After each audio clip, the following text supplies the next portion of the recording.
I walked in the studio and seen two powerful men doing things that was uncomfortable to my eyes. I seen a nigga kissing a man, tonguing him down. You ain't signing your life away, but you are signing into a contract. But it's like a marriage, you know what I'm saying? Make sure you want to do this. Make sure you have read the fine print, because once you're in, it ain't no way out, no.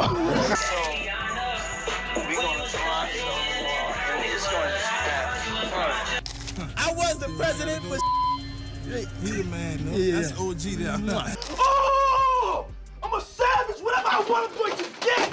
Whatever I want, I have to get.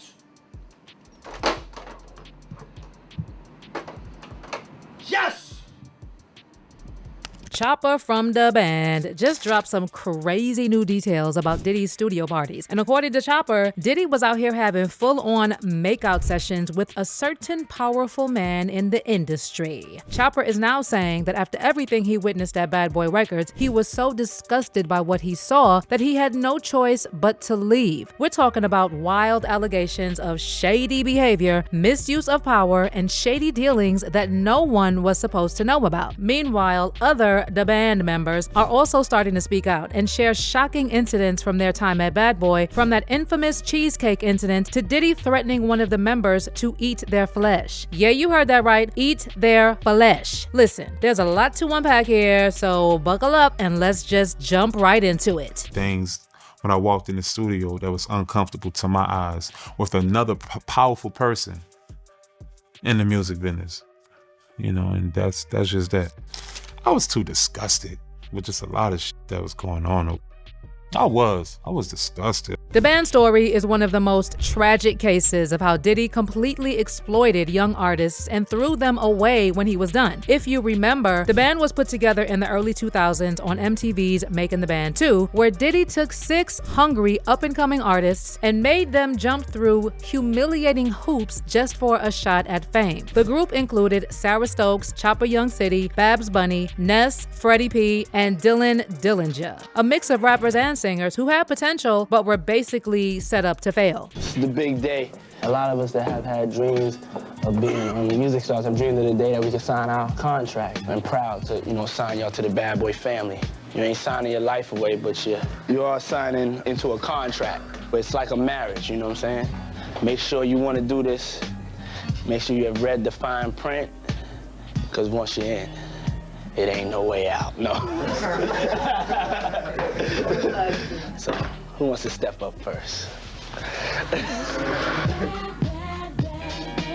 It's the family I want to be a part of. This is what I need in my life. This is what God brought me here for. I'm feeling real good right now, real happy. I want to cry, but I got a reputation to look out for. So all that hard work finally paid off. Welcome to the family right here. At the height of their fame, the band actually had a platinum album with Too Hot for TV, so it's not like they didn't have potential. But instead of helping them grow, Diddy completely disbanded the group after just one album, keeping the rights to their music and leaving them to fend for themselves. They never got the royalties they deserved, and their careers were dead and deceased on arrival after the show. Now, when I say Diddy put these young people through hell, I mean it. The most infamous moment was when he made them walk across the Brooklyn Bridge just to get him a slice of cheesecake, a scene that later became a meme, but was really a sign of the disrespect and mind games Diddy played with them. All right, that's good.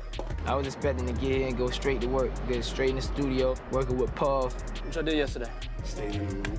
Y'all need to see New York. You ain't really get to see the city, really. Need that vehicle. Yeah, I told you it's gonna be rough this weekend. I won. You get a vehicle home, possibly. You could possibly, I'm starving too. You know something? I want me a piece of cheesecake. Yeah, and y'all can walk from here, get the cheesecake, see the city, enjoy the sights, would you? Show them around. Word! My cheesecake is in the least bit soft or brittle or not on point, your will go back. The drive, the intensity to want it. Somebody's mental capacity breaks at a certain point. I need to see it now. I want to see it when I'm 2 million in. There's things in life that ain't gonna be fair, and this is one of them. Get your faces right. This moment became so iconic that it was later turned into a skit on The Chappelle Show, where Dave Chappelle played both Diddy and the band member Dylan. This is what's up. You can live here, you can record here, you can be Bad Boy artists here, but if you want to do it, first y'all gotta walk to Queens and get me a sugar cookie. sugar cookie, man. This is crazy. We out. Come on, man. Bad boy. I want you to turn daddy out of hit, but I need you to be a family unit and love each other. This will never work. That's right, man. That's right. Go out there and get daddy a hit. I'm gonna take a nap.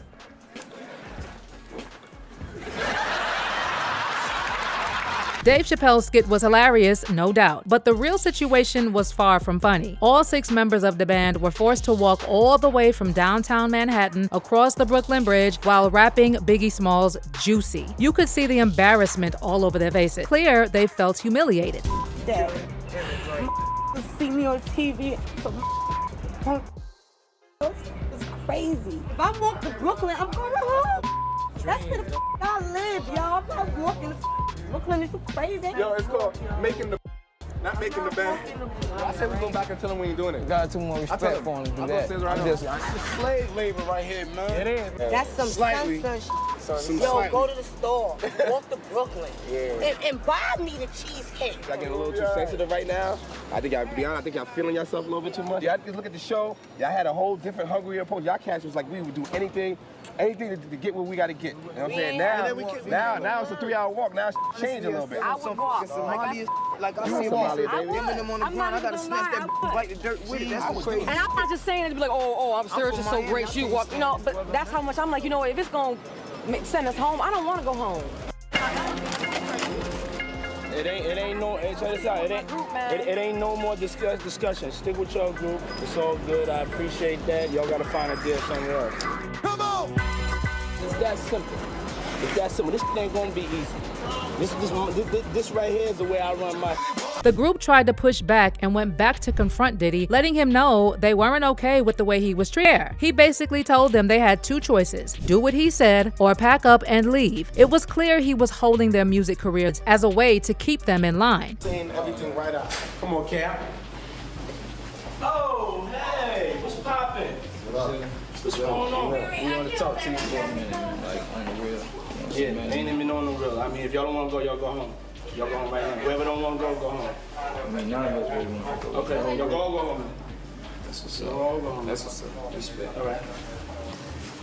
Respect that. Y'all gotta do what y'all gotta do.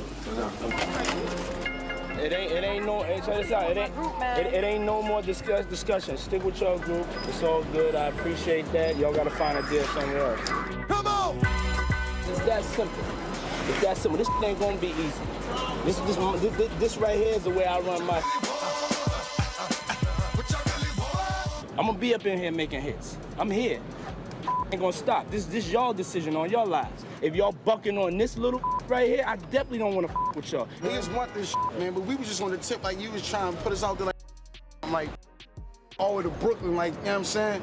I don't really care however you took it or whatever went through your mind. It was a mission that had to be done. All this psychological, that's ego. So the ego's in your way. So the ego made the decision. Do your thing, man. Don't sit here and be talking about it, man. Be fly about it. Get your swag on, walk that way. That way, do it. If you want to think about it, or if you ain't gonna walk that way, walk to Brooklyn and be happy about it. Diddy tried to defend his wild behavior by saying he was just toughening the group up for the music industry. But let's be real, it was all about his ego. You could see it all over his face that he enjoyed having the power to make these young artists do embarrassing things just to prove they were willing to follow his orders. Feel as a group. It's not about me trying to do a mean-spirited initiation, hazing act to them. It's a bigger picture to it. In the world of music, I gotta get up every day and do a bunch of that I don't wanna do. I gotta bite my tongue and I gotta do it with a smile on my face. But I do want some cheesecake. Oh, and get this. When the group finally made it back to the Bad Boy office with the cheesecake, Diddy was already gone. So yeah, it was never really about the cheesecake. He just wanted to embarrass them. Take your time, enjoy it. You ain't really got nothing else to do. Fred, you all right? Fred, yeah, you all right? Fred, I'm good. This dude must be crazy. Fast forward to today, and Freddie P just dropped some bombshell revelations about his time on Making the Band, claiming that he walked away from the group after Diddy straight up threatened his life. Freddie explained that Diddy had a way of using his power and connections to manipulate people into doing all kinds of degrading things. He'd dangle false promises, making them believe that if they just did one more thing, they'd finally see the rewards of being in his circle. But I gotta ask you, speaking of Diddy, how you feel about the situation he going through right now? It was to me honestly, and this ain't no slight. It's just I like to see people get they just do. Like if he was innocent, I'd be speaking up. Like leave that man alone, cause I hate bullies. But if I feel like I don't feel like he guilty, I just feel like, bro, it's there. Like all them people ain't lying, and then you know when a person lie because they you know when a person lying, they ain't going into detail. Like it's certain things, and people always trying to blame Cassie. Like no, bro, like you ain't never been around a billionaire before, so you can't be around that. You don't know how to judge that situation when somebody like, it's kind of like the dude, you ever seen the commercial? They hold a daughter and you like, you gotta be quicker than that. They gonna keep dangling the money in your face. You gonna kiss like the carrot in front of the rabbit. You see the food, you gonna keep chasing it. And eventually you gonna feel like, why would I quit and I done got to the 12th grade? Like who gets to the 12th grade and quit school?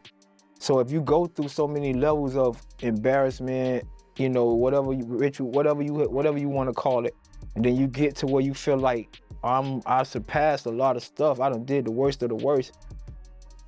You go to feeling like, okay, I want to be compensated. Now here's where it gets wild. Freddie also revealed that Diddy once told him that he had enough power to have him deleted off the face of the earth. And Freddie knew he wasn't joking around. And what's so crazy is, if a nigga threaten you like this, right?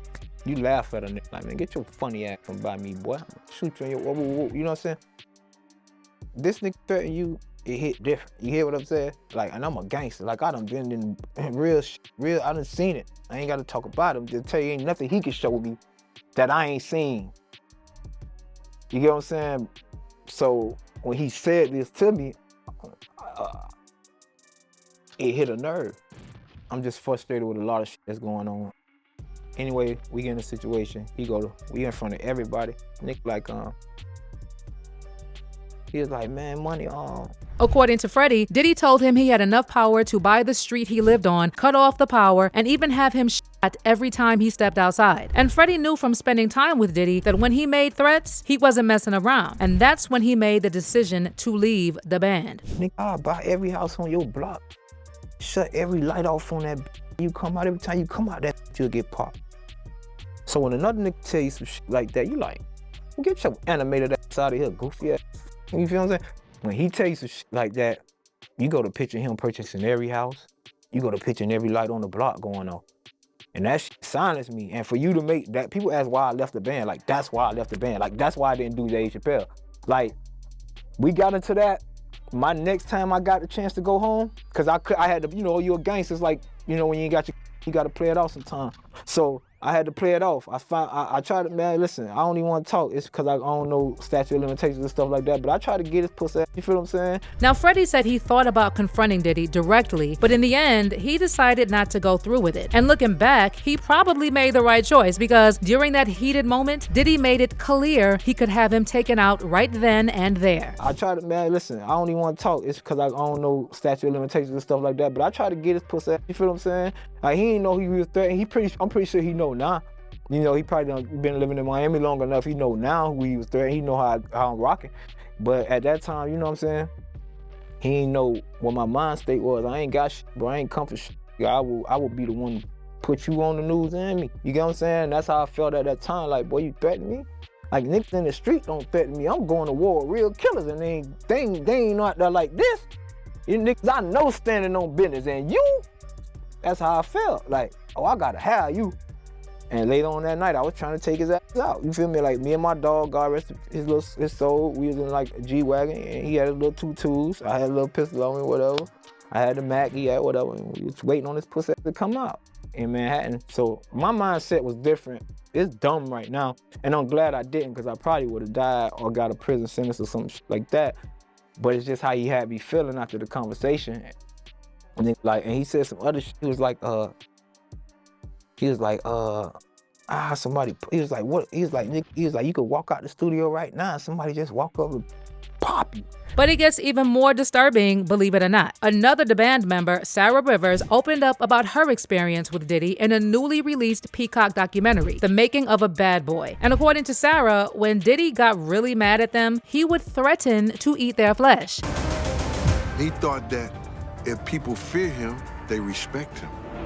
Honestly, I didn't want to be around him unless there was cameras. So, according to USA Today, Sarah said in the documentary, when he got angry with one of my band members, he said, "You make me so mad, I want to eat your flesh." Sarah also said that Diddy told another group member that he could pay someone to them. But that's not all. According to Sarah, Diddy also touched her without her consent, and since that moment, she refused to be around him unless cameras were on them. He touched me in a place that he shouldn't have, Sarah said. That was inappropriate, and I felt intimidated. Meanwhile, Babs Bunny has also spoken out, exposing how Diddy never really invested in them as artists, but instead focused on creating drama for TV. She said he had them fighting and embarrassing themselves for entertainment rather than actually developing them into a serious rap group. Working with him, it was hard, it was scary. I was really nervous a lot of times around him because he was like one of them bosses that's like over you. Like I couldn't even get through a whole record without him coming into my session like, yo, let me hear what you got, let me hear what you got. And I would be nervous like, to finish it before you heard it, because now you're gonna tell me you don't like it and you don't even hear the finished product. So I mean, it was a bunch of emotions mixed up working with him. And now another former band member, Choppa Young City, has joined the growing list of people who finally feel it's safe enough to reveal what they witnessed while working with Diddy. And according to Chopper, the moment when he started looking at Diddy differently was when he walked in on Diddy and another powerful man from the music business making out in Diddy's office. Chopper spoke about his time with Diddy in a recent interview with The Art of Dialogue, and he brought up the topic of Diddy's sexuality, first saying that he believes Diddy might be bisexual. How do you feel about these gay rumors that's coming out about Diddy? All these guys coming out saying that he... I'm gonna say this. At the end of the day, I'm not gonna say Diddy is straight. You heard me? I'm not gonna say that. I know what a straight man is, and I wouldn't 100% say Diddy is straight. I don't think nothing wrong with being gay as long as you're proud of being who you are. But I think Diddy has fondled in the closet a lot in his life, for sure. Yeah, for sure. That's why I said left field. You ever heard me say on the interview, I said left field, UFO, definitely X-Files. If that's who you are, you heard me? That's all gravy, as long as you standing firm on who you are. But I do believe that the homie done funneled a lot in his life, for sure. Do I think Diddy gay? I don't know what that means. Do I think Diddy is a bisexual? Yes. Yes, I do.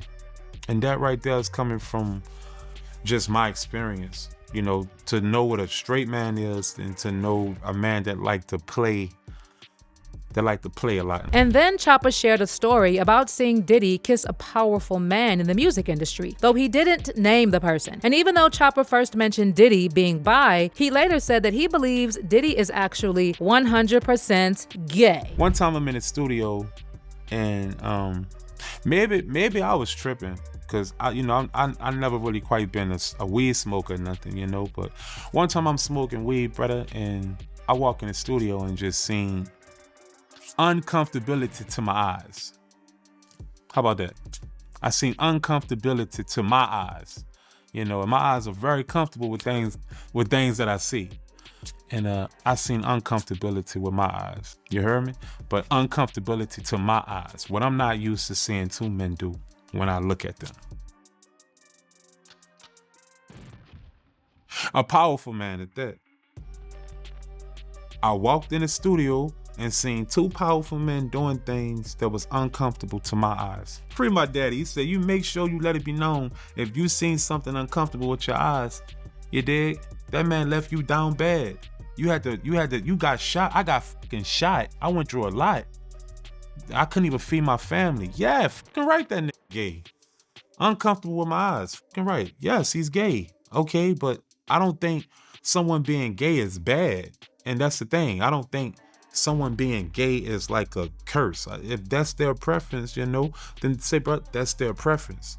Now, you ask me, did he do anything left field? And that's why I gave the answer. Yes, I seen things when I walked in the studio that was uncomfortable to my eyes with another powerful person in the music business. You know, and that's just that. What was your reaction and what was his reaction when you caught him? I opened the door, I seen what I seen, and I hurried up and slammed the door. All right, that's clear. Yeah, I seen the nigga kissing the man, tonguing him down. You heard me? That shit was crazy. And I looked at him differently after that. Choppa went on to say that after the incident, the label executives gave him special treatment. However, things never felt the same, and he eventually decided to leave because he was disgusted by everything he witnessed at Bad Boy. And ever since then, Ron was treating me nice. That's how I was. Fuck, I couldn't get Lil Daddy, the Lil Daddy video. I couldn't get the Lil Daddy video shot for nothing. You heard me? I'm talking about for nothing. But after that happened, I went back home to New Orleans and we were shooting Lil Daddy. As a matter of fact, we shot Lil Daddy, my solo Lil Daddy, and we shot the remix with Wayne and Jody Breeze the same day. It fucked me up. I'm not even gonna much lie to you. I wasn't really, I looked at Diddy differently after that. The $30 million was out the window once I seen him look that way. You know, I low-key I wasn't feeling that Bad Boy shit no more. I wasn't feeling that shit. And I just wanted out of the deal. It ain't like Bad Boy dropped me or nothing. I just wanted out of the deal. I was too disgusted with just a lot of shit that was going on. I was disgusted. Choppa's decision to walk away from the label just shows how toxic the environment was for anyone involved. And honestly, his claims about Diddy being gay and the power dynamics within the industry are raising even more questions about what was really going on behind closed doors at Bad Boy. But let me know how you feel about the way Diddy treated the band members. And who do you think that powerful man was that Choppa saw Diddy making out with? Drop your thoughts in the comments and stick around for this next video.